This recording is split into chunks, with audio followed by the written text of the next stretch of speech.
As ROK President Moon Jae-in's China visit wraps up, are the two countries getting closer back to each other, providing greater opportunity for the Korean Peninsula nuclear issue to be resolved? And at the WTO ministerial conference this week in Buenos Aires, the US, the EU and Japan signed a statement to fight so-called unfair trade practices. Are they pointing a finger at China, and how valid are these accusations? Welcome to The Point. Live from Beijing, I'm Li Xin.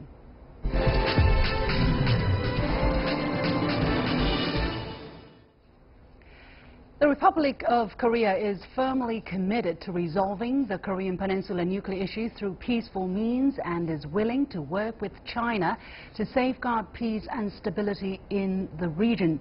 ROK President Moon Jae-in said this during his 4-day visit to China. Meanwhile, Chinese President Xi Jinping also reiterated that we must unswervingly uphold the goal of a nuclear-free Korean Peninsula and never allow war or chaos.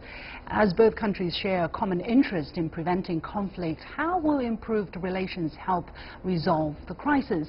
Meanwhile, Moon's visit comes on the heels of US Secretary of State Rex Tillerson's suggestion that the US could start negotiation talks with the DPRK without preconditions, only to be changed one day later when the White House and State Department both said no, the US is not ready to begin talks without preconditions. What's behind this contradiction? Joining me for the discussion on the topic are Sheng-Li Lee, Director of International Politics Department at the University of International Business and Economics, and Professor Ben Schaefer, a Global Fellow at the Wilson Center in Washington, D.C. Gentlemen, welcome to the show. Mr. Sheng, now this is the second time that both leaders have expressed the willingness to work together for a nuclear-free Korean Peninsula. Last time was during the sidelines of the APEC meeting. Did China and ROK reach any concrete agreements as to what to do next? It is still too early to say the two sides can reach some concrete agreements. But this visit by President Moon to Beijing may be a very significant step to restore the bilateral relations, which has been hurt by deployment of SAR system in South Korea in the past few months. And by this visit, there may be a very good new start for the bilateral relations between the two countries. And as we all know, in the past few months, around the deployment of the SAR system in South Korea, around the nuclear issue of DPRK, all these factors has some negative influence on bilateral relations between China and South Korea. Now, by our joint efforts to restore the bilateral relations and our cooperation, our consensus on nuclear issue of DPRK may be some positive factor in bilateral relations. And if we can have more cooperation, if we can have more consensus, and our joint efforts on nuclear issue of DPRK may be very helpful for enhancement of bilateral relations between the two countries in the future. All in all, this may be a very good start, not only on nuclear issue of DPRK, but also on the peace in this region. Professor Schaefer, how do you look at the potential impact of President Moon Jae-in's visit to China on the situation on the Korean Peninsula? It's a very encouraging sign that China and South Korea apparently have patched up some of the major problems they had after the deployment of the missile system. I think it's actually offering us a perspective, giving the upcoming Olympics in PyeongChang in South Korea. If this would show a further improvement in Chinese-South Korean relations by, let's say, having major Chinese tourist delegations and maybe even a government delegation attending and highlighting the entire event, it would show that China and the Republic of Korea are willing to cooperate together to defuse the situation. And if North Korea might even be willing to engage in some dialogue with South Korea regarding the Olympics, and maybe even having some joint efforts with regard to sports teams and sports events in in the Olympics. Professor Schaefer, you mentioned the Winter Olympics in PyeongChang. It's interesting that the Financial Times also reported that the ROK has asked the US to delay their joint military exercises with the ROK until after these Winter Olympics. What is the significance of this proposal? Will it open up the possibility of the two sides using this event as a kind of a window of opportunity to explore further possibilities of negotiations? Yeah, absolutely. It opens a window of opportunity. I mean, of course, we don't know whether anybody will take the opportunity, but it's a very smart move on the side of the South Korean government to ask for a delay of joint military exercises because they want to have a completely incident and conflict-free Olympics and a lot of international visitors coming to Korea for the Olympics. So yes, it's a window of opportunity, and we will see whether one of those sides or maybe two of those sides will actually take this opportunity. I know you don't like to speculate on things, but I'm going to ask you, what are the chances of the United States agreeing to that proposal of delaying these joint exercises, which have been going on for decades? Well, there are joint exercises, so for joint exercises you need both sides, and if one side asked for a delay, it's hard to imagine that the other side would insist on holding them nonetheless. I think it's a significant move, and I don't think we will see a conflict here between the Republic of Korea and the United States. If the Republic of Korea has expressed this wish, then probably the United States would follow suit, especially for those Winter Olympics months. Well, it is interesting because China has for quite a while been proposing this idea of this double suspension, which means on the one side the ROK and the United States suspend their joint military exercises, and on the other hand the DPRK suspend their nuclear and missile tests. Mr. Cheong, while the ROK and at least the ROK has shown the readiness and the willingness to suspend these joint military exercises, does it look like the DPRK might also follow suit to at least hold themselves back, at least during these Winter Olympic Games? And for DPRK, maybe it will hope Seoul can somewhat stay away from Washington, D.C. But United States will always be cornerstone of DPRK's national security policy.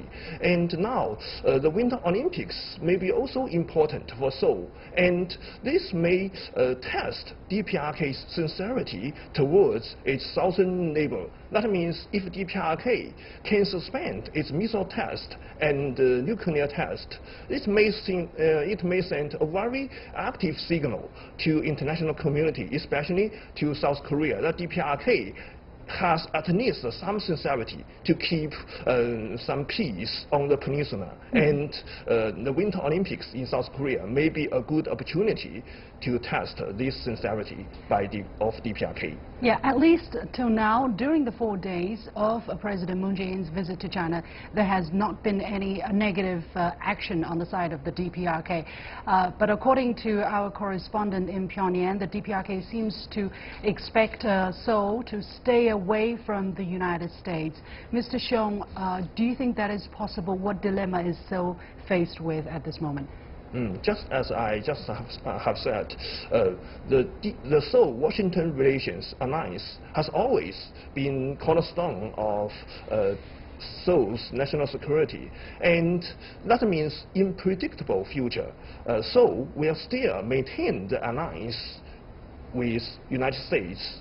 However, for Mr. Moon's administration, the better choice for Seoul maybe keep some balance, more balanced diplomacy with among all the major countries such as China, Russia, and the United States. That means South Korea, US allies may not have a great change. However, there may be more cooperation, more coordination between Seoul and Beijing, Seoul and Moscow, and that may be a choice for Seoul.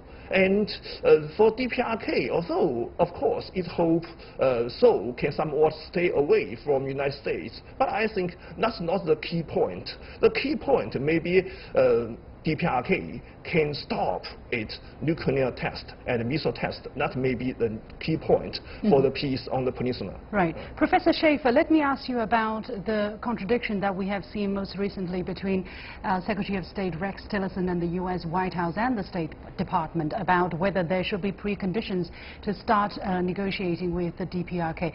What does that say? Is that just another case of self-contradiction that we have been witnessing within this administration, or has there been a message that this administration wants to send out? That's very interesting what's going on here. Certainly we do not have an administration speaking with one voice in this case, but this is the second time actually that Secretary of State Tillerson came up with a proposal which later was sort of taken back by the White House. But apparently he has the firm belief that something has to be done in terms of negotiations, and now we will have the opportunity today to watch him present his positions, or the positions of the United States government actually, at the United Nations, and there we will actually see how far he will actually be able to go with regard to negotiations, whether he will talk about this, whether he will mention the term, and in what context he will talk about negotiations. So this will be something really interesting to watch today when Secretary of State Tillerson will give this presentation at the United Nations.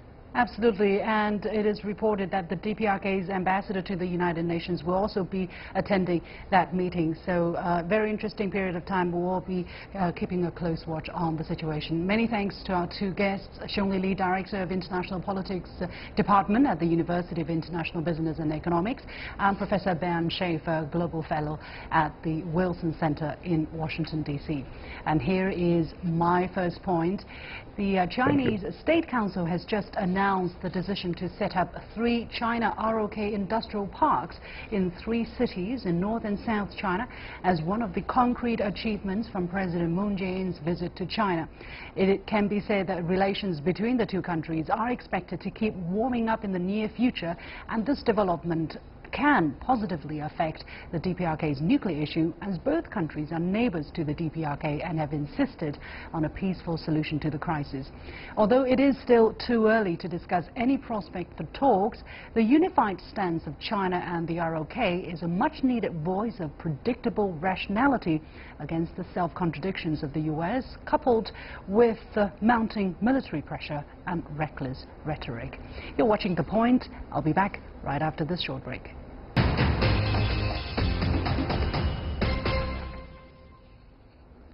In a joint statement, the European Union, Japan and the United States declared to strengthen their commitment to ensure a global level playing field.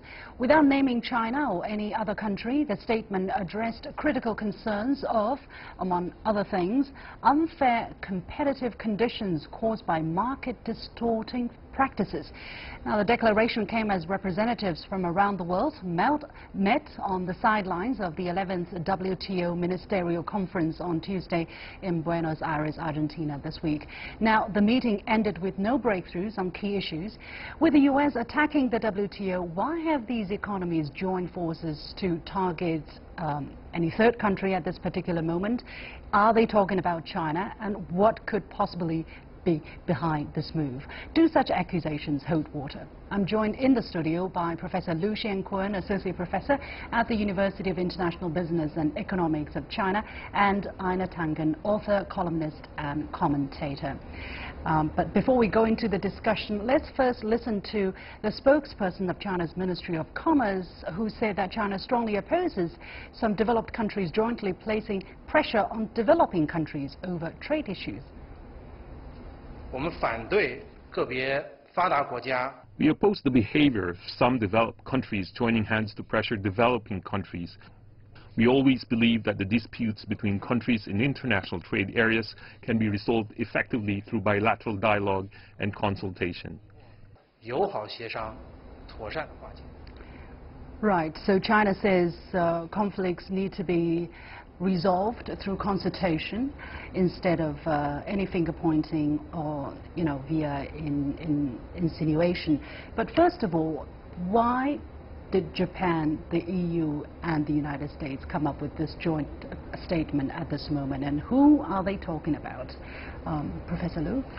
Well, I think I would rather say that what are they talking about, because they use the word that has been long used by the WTO and member states, the so-called unfair competitive conditions caused by the market distorting practices. And there are a lot of things in the WTO that are under discussion or negotiation. For instance? For instance, agriculture, and which is, of course, a central element of the WTO Doha negotiations. And then the so-called embargoes, subsidies to the agriculture industry, actually mainly used by the three countries, Japan. Three economies. Yeah, economies, Japan, EU, and the US are being kind of at the center of the negotiation, and asked a lot by developing countries to remove that, and which is, of course, an undone job. So I think that there are a lot of things that are behind this, which we need to look at more comprehensively, instead of just talking about one country or a few countries or one industry. Yeah. Aina, what is your take on such a joint statement? Well, you're seeing a very sharp divide between the emerging country, China, and the developed countries. I mean, the sharp contrast that's being drawn between those who made the rules and now complaining about the rules that they made because they were not successful at getting exactly what they want. I mean, we're talking about going back to 1991 when the world economy was at 50 trillion. Now it's at 100 and whatever, 16, 20 trillion. And what happened is, there was a lot of economic development. But part of that is in the metrics itself. I mean, quite frankly, if you look at the profits that were garnered by Europe, Japan, the United States, versus the total economic growth, you'd see that it was completely unbalanced towards the developed countries. But they're now saying that with the actual growth is the measure of this. And I think part of that is this GDP. GDP is not a good measure. It's not a good metric. When you have something like an Apple phone, which is made in China, and it's attributed to China at $1,000 US per unit, when the fact is that the profit and the actual added value within China is less than 1/10 of that. But yet, it is attributed to that. So one of the problems is post-World War II, post-Cold War, you have these metrics that are being used that are no longer valid. Right. Well, another thing is, it is interesting that they didn't name anybody, right? They just said against any third country. Why is that? No, I would say probably... Should China be reacting to this? Well, I would say probably Chinese is a too difficult word for them to pronounce.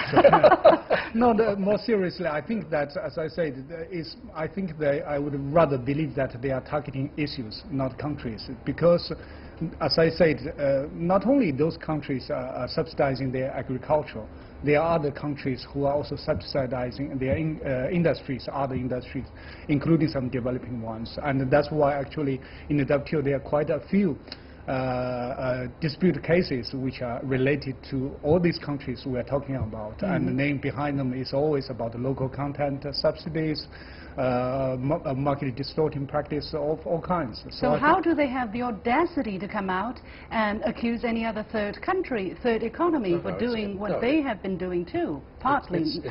It's self-interest. I mean, unfortunately today we've gotten further and further away from ideology, and it's become a kind of dog-eat-dog kind of world. So these countries, I mean, Japan is my guess is that they were the ones who said, no, we don't want to name China, because they have upcoming talks. The next year, Abe wants to come to China, things like what this. What is the point of coming up with such a non-biting statement while implying that they're talking about China? What do they try to do? I mean, look at the moment and the place it is happening. I mean, because we're talking on Buenos Aires, where the MC11, Ministerial Conference 11 is going on, and the international community is expecting the big guys, the big economies, including these three and China, India, others, to really make efforts to push for successful outcome, which didn't happen, very little.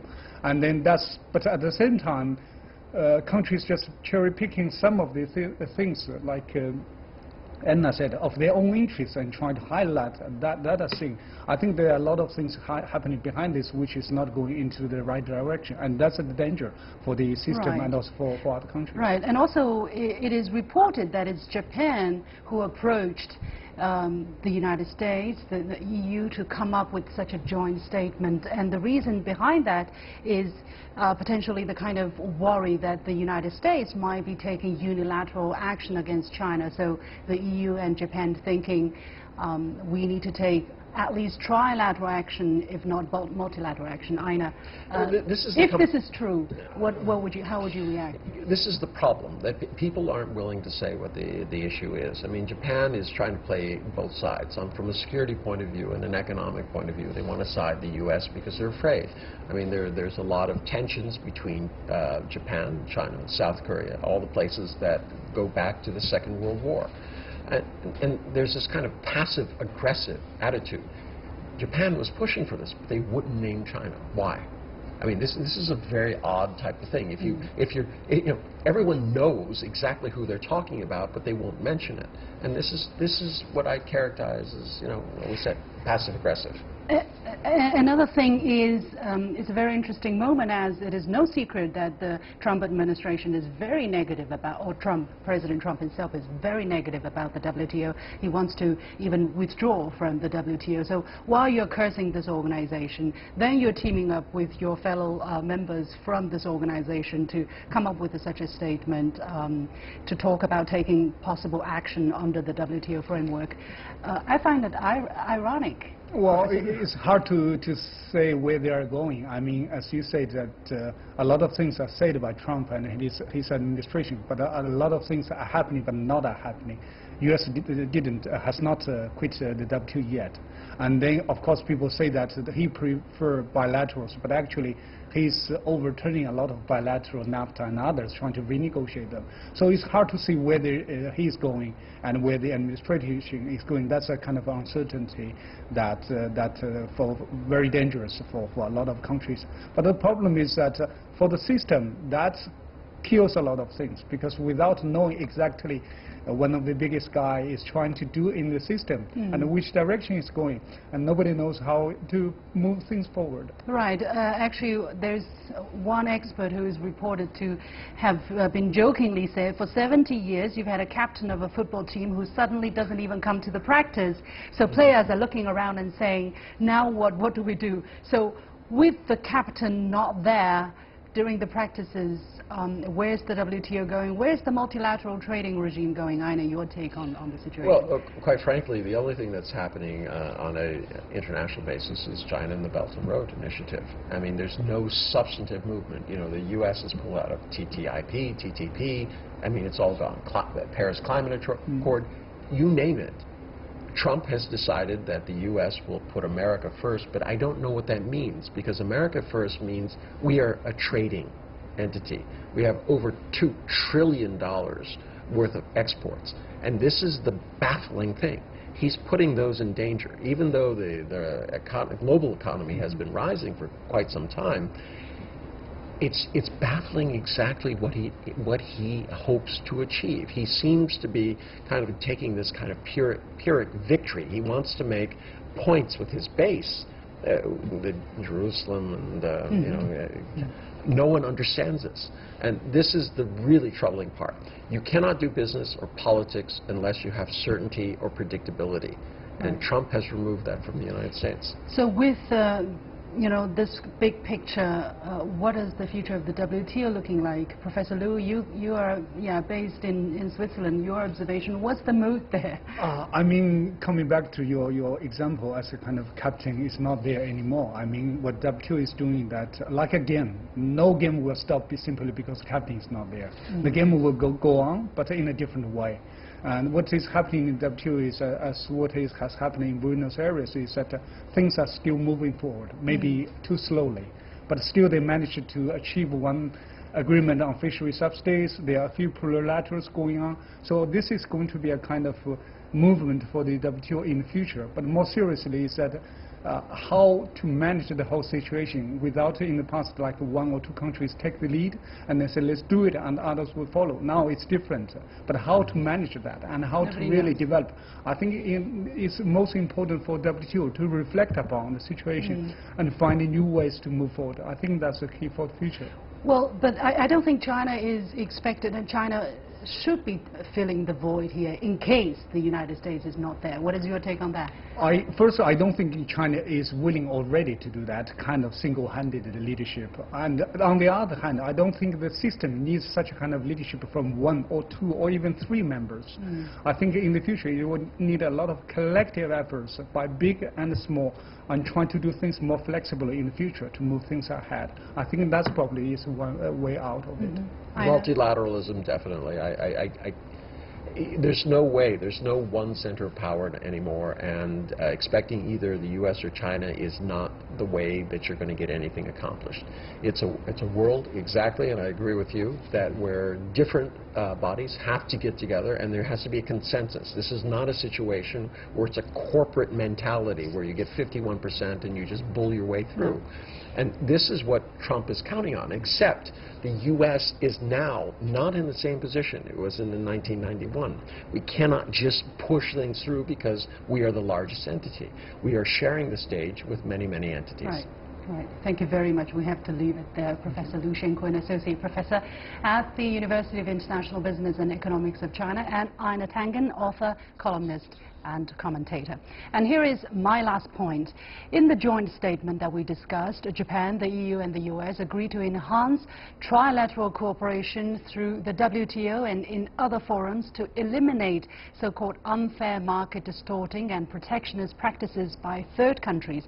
Sounds like a very lofty goal, but let's not forget these three economies are precisely the three biggest economies with the highest level of agricultural subsidies, which is an important form of market distorting practice.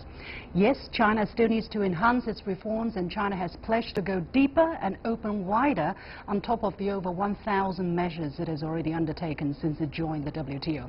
But to gang up and attack with the insinuations will not create positive change. The WTO boat is already stalling, and these kinds of backhanded actions will not help. Remember, everybody is on board. That is all for this edition of The Point with me, Liu Xin. Download the application called CGTN to watch our show on your mobile devices. Follow me on Twitter or Facebook using the handle The Point with LX, or go to YouTube and look for CGTN The Point. Thanks for watching. You've got The Point.